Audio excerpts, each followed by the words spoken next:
क्यों आ असर हो गया अल्लू अल्लू अर्जुन दा नहीं मैं कहूँ अपू उसका गेटअप लते दा अपने आप का हो गया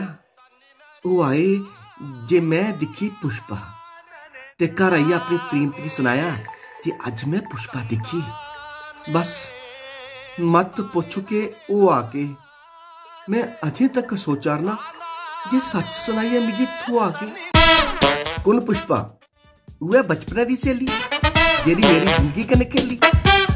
जां कॉलेज तेरे कन्नै पढ़दी है तेरे दिलै च जाई बढ़दी जां जी तेरे कन्नै नाते जिक्के बथेरे ते नी आई त्रट्टिया नेर मनेरे जां फिर तेरे सुखने च आउंदी है कोई परी जिन्हें मिगी सुखै दा साह लैन नहीं दित्ता अपने लक्ष्मी करे ये पुष्पा कौन है पुष्पा पुष्पा द राइजिंग मेरा ये गलाना हा ते ओदा ये फरमाना हा कमाल है दिखी आए कल्ले कल्ले करी आए बल्ले बल्ले मी भी तो दसो हाँ